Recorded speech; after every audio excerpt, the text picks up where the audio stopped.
Mari kita berdoa.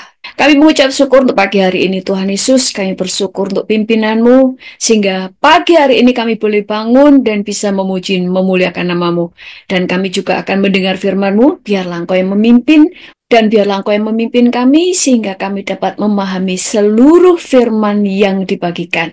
Kami bersyukur kepadamu, Tuhan. Terpujilah nama-Mu dalam nama Tuhan Yesus. Haleluya. Amin. Shalom, selamat pagi semuanya. Firman Tuhan hari ini adalah jalan buntu. Kita baca di dalam Yohanes 5 ayat 1 sampai 9. Judul perikop ini adalah penyembuhan pada hari Sabat di kolam Bethesda. Sesudah itu ada hari raya orang Yahudi dan Yesus berangkat ke Yerusalem. Di Yerusalem, dekat pintu gerbang domba, ada sebuah kolam yang dalam bahasa Ibrani disebut Bethesda. Ada 5 serambinya. Nah ini ya, Alkitab itu kalau menulis, Alkitab itu lengkap. Ada 5 serambinya, ini adalah kolam ini namanya Bethesda. Kenapa ditulis demikian? Supaya pada waktu zaman ini arkeolog-arkeolog yang ingin menemukan Bethesda, mereka tidak salah karena ciri-cirinya adalah ada 5 serambinya. Jadi kalau serambinya nggak 5, ya itu bukan kolam Bethesda. Jadi selalu ada petunjuk-petunjuk yang ditulis di Alkitab supaya pada waktu di zaman kita itu ditemukan, kita tahu bahwa yang ditulis Alkitab itu tidak salah, tidak ada yang fiktif. Ayat 3, dan di serambi-serambi itu berbaring sejumlah besar orang sakit, orang-orang buta, orang-orang timpang, dan orang-orang lumpuh yang menantikan goncangan air kolam itu. Sebab sewaktu-waktu turun malaikat Tuhan ke kolam itu dan menggoncangkan air itu, barang siapa yang terdahulu masuk ke dalamnya, sesudah goncangan air itu menjadi sembuh apapun juga penyakitnya. Di situ ada seorang yang sudah 38 tahun lamanya sakit. Ketika Yesus melihat orang itu berbaring di situ, dan karena ia tahu bahwa ia telah lama dalam keadaan itu, berkatalah ia kepadanya, "Maukah engkau sembuh?" Jawab orang sakit itu kepadanya, "Tuhan, tidak ada orang yang menurunkan aku ke dalam kolam itu. Apabila airnya mulai goncang, dan sementara aku menuju ke kolam itu, orang lain sudah turun mendahului aku." Kata Yesus kepadanya, "Bangunlah, angkatlah tilammu dan berjalanlah." Dan pada saat itu juga sembuhlah orang itu, lalu ia mengangkat tilamnya dan berjalan. Kita semuanya pasti sudah tahu cerita firman Tuhan ini. Bagaimana ada seorang yang lumpuh yang ada di kolam Bethesda. Di situ tadi dikatakan bahwa banyak orang sakit di sekitar kolam Bethesda situ. Karena sewaktu-waktu ada malaikat turun dan menggoncangkan kolam itu, siapa yang pertama kali terjun, dia sembuh.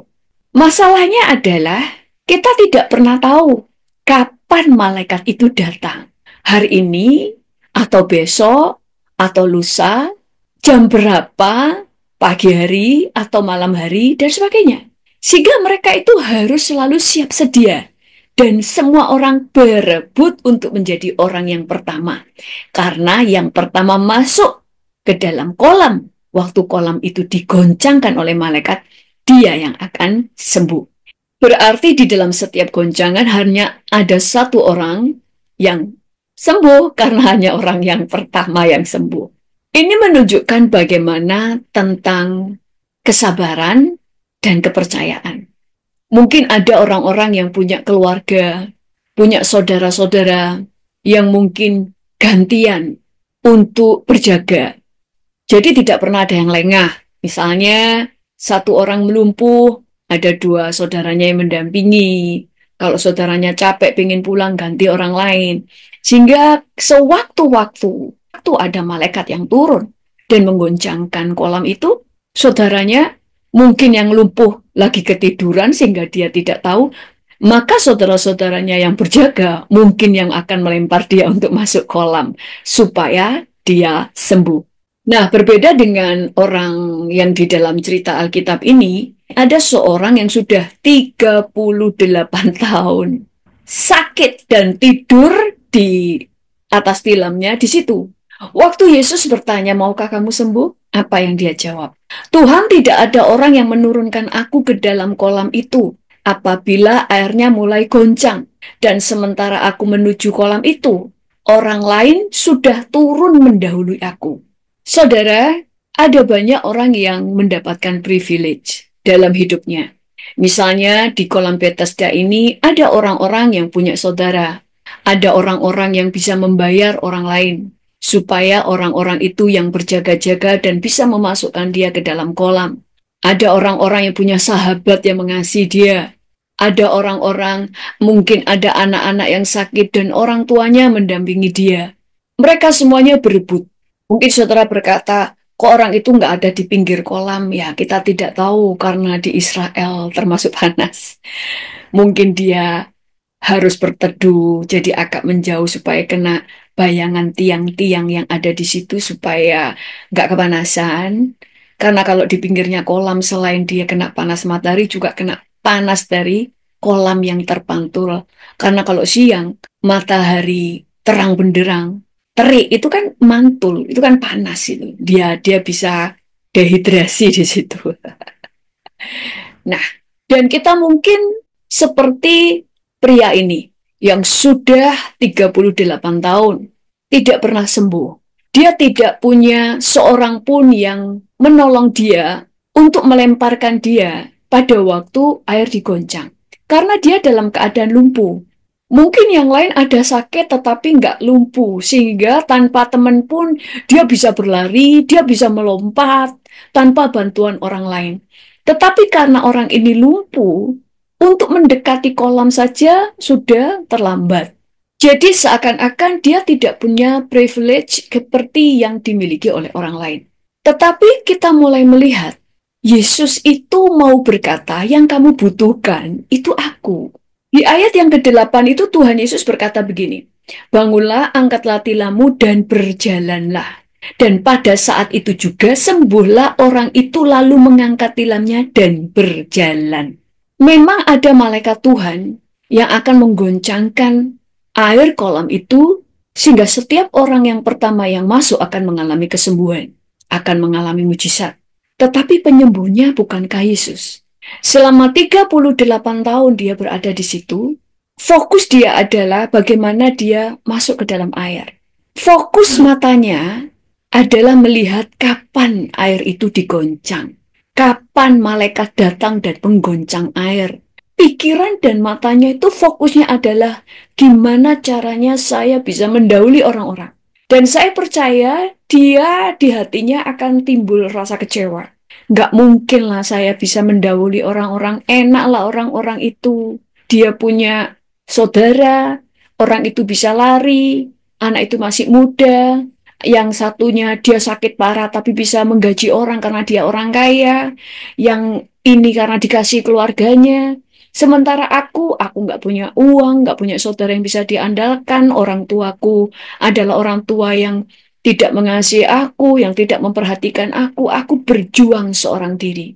Tuhan itu mau tunjukkan kepada dia, seharusnya 38 tahun yang lalu, kalau kamu nggak fokus ke kolam, tetapi fokus kepada Tuhan, kamu bisa sembuh. Nah, demikian juga dengan hidup kita. Mungkin saudara menghadapi jalan buntu.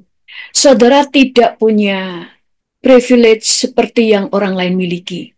Saudara mungkin berkata, aku bukan orang kaya, aku bukan orang pinter, aku seorang yatim piatu, atau saya bukan orang yatim piatu, tetapi orang tuaku bercerai, orang tuaku meninggalkan aku, tidak ada yang pernah membiayai aku bukan orang yang pinter, aku orang yang bodoh. Saudara harus tahu bahwa Tuhan itu lebih senang untuk bekerja kepada orang-orang yang nggak punya privilege, supaya kamu tidak mengendalikan hal itu. Sehingga pada waktu Tuhan menolongmu, engkau tahu, bukan karena kehebatan kamu, bukan karena kehebatan orang lain, tetapi karena Tuhan. Itu sebabnya modal kita di dalam hidup selama kita ada di bumi adalah iman. Bagaimana cara pandangmu tentang Tuhan itu akan mempengaruhi hidupmu. Karena firman Tuhan berkata bahwa segala sesuatu terjadi menurut apa yang kamu percaya. Bagaimana saudara melihat Tuhan? Pada waktu saudara melihat Tuhan sebagai penguasa langit dan bumi, yang bisa membuat jalan buntu menjadi terbuka, yang bisa mengubah kehidupan, yang bisa memegang masa depanmu. Masa depanmu itu nggak jauh dari tangan Tuhan. Karena di tangan Tuhan, bumi itu kecil di hadapannya. Sehingga masa depanmu itu nggak jauh. Sehingga Tuhan bisa melakukan hal yang mustahil. Maka pada waktu cara pandangmu tentang Tuhan itu benar, maka imanmu menjadi benar. Makanya saya sering berkata bahwa iman itu harus sampai kamu bisa melihatnya di dalam imajinasimu. Saya juga saya pun pernah mengalami masa-masa bahwa saya tidak bisa mengandalkan siapapun, termasuk kepada keluarga, orang tua, semuanya tidak bisa saya andalkan. Jadi ada di dalam pikiran bahwa saya harus bertanggung jawab atas hidup saya sendiri. Saya tidak akan merepotkan orang tua, dan saya tidak mau menjadi batu sandungan buat adik-adik saya. Kalau saya sudah pergi, saya tidak akan kembali. Yang artinya, saya tidak akan kembali dengan kegagalan. Saya harus berhasil, sekalipun tidak ada yang dapat saya andalkan. Itu sebabnya saya tahu rasanya bagaimana kemiskinan. Saya pernah tidak punya uang sama sekali. Bahkan untuk membeli buku aja saya tidak bisa. Makanya saya dulu tidak punya buku untuk saya baca. Tapi saya bersyukur supaya bacaan saya hanyalah Alkitab. Saya dulu sampai kepengen dengar kaset khotbah. Zaman dulu kaset ya. Kemudian ada CD. Saya tidak bisa membelinya. Karena saya pada waktu saya mulai melayani, saya tidak akan mundur ke belakang. Maka saya mulai mengandalkan Tuhan dengan cara saya harus bisa melihat Tuhan dengan kacamata iman. Saya membayangkan Tuhan penguasa langit dan bumi, sehingga saya melihat diri saya itu kan kecil di hadapan Tuhan. Kecil banget. Masalah saya itu kecil banget di tangan Tuhan. Tuhan itu sebenarnya bisa mengubah hidupku. Sekalipun saya itu nggak tahu cara Tuhan mengubah hidup saya itu seperti apa. Makanya saya pernah cerita, waktu saya jalan, saya lihat pengemis itu uangnya banyak. Mereka minta kepada saya uang, padahal saya justru tidak punya uang. Uang dia lebih banyak dari uang saya. Tetapi saya bersyukur saya tidak perlu menjadi seorang pengemis. Tetapi Tuhan memelihara saya hari demi hari. Dan saya mulai membayangkan nasib saya itu di dalam tangan Tuhan. Itu sebabnya di dalam kehidupanmu, sekalipun jalan buntu, pandanganmu itu jangan kepada masalah dan kepada keadaan, kepada orang lain. Karena saudara akan cemburu. Karena dunia ini memang tidak adil. Karena ada orang yang lahir kaya raya, banyak privilege-nya. Dia bisa ongkang-ongkang, bisa malas-malas. Bahkan kita melihat misalnya di negara kita, orang kaya kebal hukum, orang yang miskin dikejar-kejar hukum. Semakin kaya tidak membayar pajak, orang miskin dikejar-kejar pajak. Dunia itu memang tidak adil. Kalau kita melihat ke situ, kita akan menjadi kecewa. Itu sebabnya kita memandang kepada Tuhan, bahwa Tuhan itu Allah yang adil. Itu sebabnya kenapa Tuhan lebih tertarik mendahulukan yang lemah daripada yang kuat. Karena yang lemah lebih membutuhkan Tuhan. Cuma seringkali yang lemah ini sibuk dengan kekecewaan hatinya, sibuk dengan membandingkan dengan orang lain, sibuk dengan iri hati. Akhirnya dia tidak bisa melihat pertolongan Tuhan. Karena Tuhan itu bekerja sesuai dengan iman. Yang menghalangi kita melihat Tuhan bekerja itu kan karena kita nggak percaya. Tidak percaya itu adalah dosa. Yesaya 59 ayat 1 dan 2 berkata begini, sesungguhnya tangan Tuhan tidak kurang panjang untuk menyelamatkan, dan pendengarannya tidak kurang tajam untuk mendengar. Tetapi yang merupakan pemisah antara kamu dan Allahmu, ialah segala kejahatanmu, dan yang membuat dia menyembunyikan diri terhadap kamu sehingga ia tidak mendengar, ialah segala dosamu. Saudara, tidak percaya itu adalah dosa. Jadi yang menghalangi kita tidak melihat Tuhan adalah ketidakpercayaan. Makanya kenapa kita perlu bertobat, kenapa kita perlu minta tolong kepada Tuhan. Suatu saat ada seorang bapak yang membawa anaknya yang kerasukan setan kepada Yesus. Di Markus 9 ayat 20 sampai 22 berkata begini. Lalu mereka membawa kepadanya. Waktu roh itu melihat Yesus, anak itu segera digoncang-goncangnya dan anak itu terpelanting ke tanah, terguling-guling, sedang mulutnya berbisa. Lalu Yesus bertanya kepada ayah itu, sudah berapa lama ia mengalami ini? Jawabnya, sejak masa kecilnya. Dan seringkali roh itu menyeretnya ke dalam api ataupun ke dalam air untuk membinasakannya. Sebab itu, jika engkau dapat berbuat sesuatu, tolonglah kami dan kasihanilah kami. Lalu apa jawab Yesus? Katamu, jika engkau dapat, tidak ada yang mustahil bagi orang yang percaya. Yesus itu langsung yang dia tuju itu perkataan orang itu. Kamu berkata jika kamu dapat. Tidak ada yang mustahil bagi orang yang percaya. Nah, masalahnya adalah engkau percaya apa enggak? Maka ayat 24 dikatakan, segera ayah anak itu berteriak, aku percaya, tolonglah aku yang tidak percaya ini. Tidak percaya itu bukan hal yang kecil, ini hal yang besar di mata Tuhan. Ini perkara yang besar, karena itu adalah menghalangi Tuhan bekerja. Tuhan mau bekerja, tapi selama kamu pikiranmu sempit, makanya saya sering berkata, mental harus dirubah karena mentalmu bisa membunuh iman. Jika engkau dapat, Tuhan Yesus nggak ngambek dan berkata, aku nggak mau menyembuhkan. Enggak. Yesus itu mau mengubah mental orang ini, mengubah cara pikir orang ini, bahwa tidak ada yang mustahil bagi orang yang percaya. Maka Yesus berkata, katamu jika engkau dapat. Nah, itu sebabnya jangan berpikir pada waktu engkau tidak punya privilege dalam hidupmu. Itu adalah jalan buntu. Karena orang lumpuh yang ada di Bethesda tadi, memang tidak dikatakan dia lumpuh, tetapi dikatakan dia tidur, ditilam, dan Tuhan menyuruh dia untuk mengangkat tilamnya. Orang ini tidak perlu kolam. Dia waktu itu nggak perlu antri. Yesus yang mendatangi dia karena belas kasihan. Tuhan tahu orang ini tidak punya seorang pun yang bisa dia andalkan. Sehingga Tuhan datang khusus untuk orang ini. Karena dia tahu hanya anugerah yang bisa menolong dia. Tetapi iman itu membuat Tuhan itu datang. Iman itu menggerakkan Tuhan untuk datang.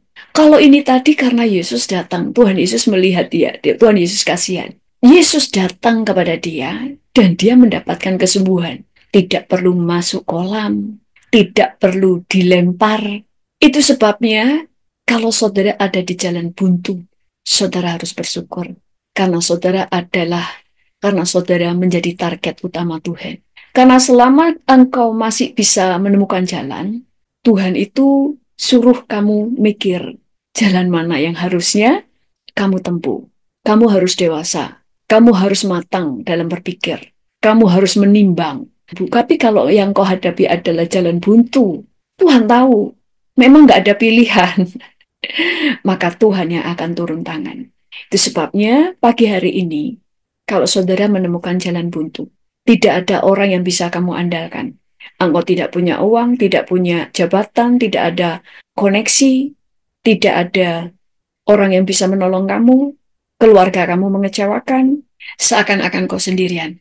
Engkau benar-benar sendirian, tanpa sesuatu yang bisa kamu pegang. Percayalah, di tengah-tengah jalan buntu, Tuhan itu akan memimpin pelan-pelan dalam hidupmu. Saya tahu artinya miskin. Saya tahu artinya tidak bisa mengandalkan siapapun. Saya dulu banyak mengalami air mata. Saya mengalami pada saat saya tidak bisa membela diri saya. Saya tahu artinya ditipu, saya tahu artinya dikhianati, saya tahu artinya difitnah, saya tahu artinya dipermalukan, saya tahu artinya nggak punya uang, saya tahu artinya hilang harapan, saya tahu artinya sampai-sampai seakan-akan untuk beriman pun sudah tidak bisa. Tapi waktu saya sudah kehilangan iman, yang saya doa kepada Tuhan hanya satu. Tuhan, aku tidak punya iman.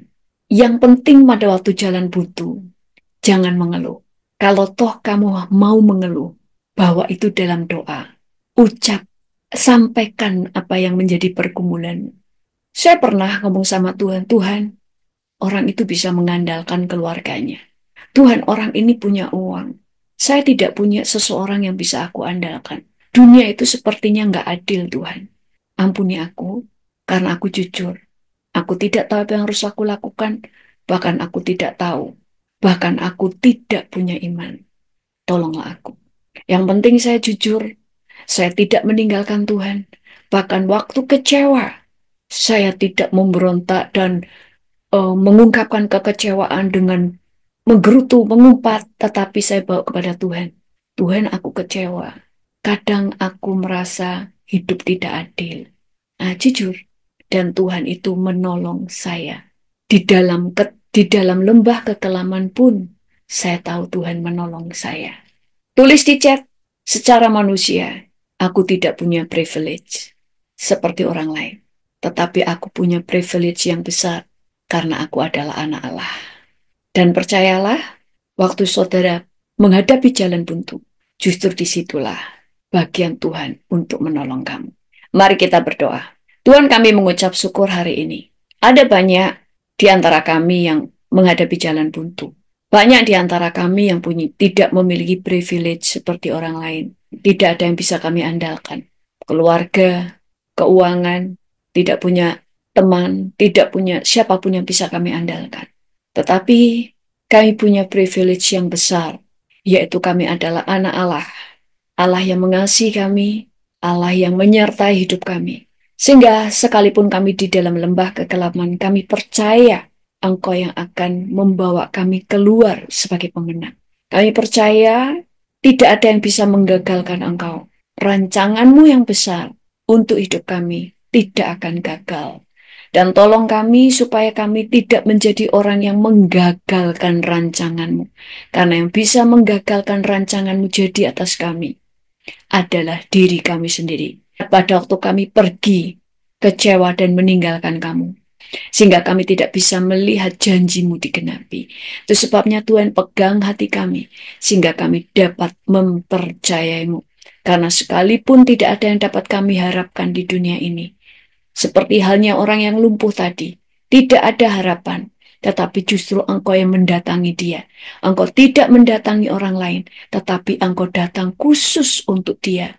Karena engkau tahu orang ini tidak punya siapapun yang bisa dia andalkan.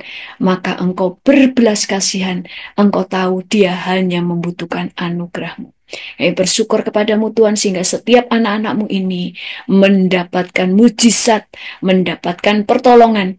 Dan lebih daripada semuanya, berikan mereka semuanya iman yang teguh. Sehingga mereka tidak menjadi kecewa dan mereka akan tetap percaya dan bisa melihat pertolongan dan mujizat Tuhan terjadi. Dalam nama Tuhan Yesus, haleluya. Amin. Jangan lupa subscribe dan share video ini ke teman-teman dan saudara. Tuhan Yesus memberkati.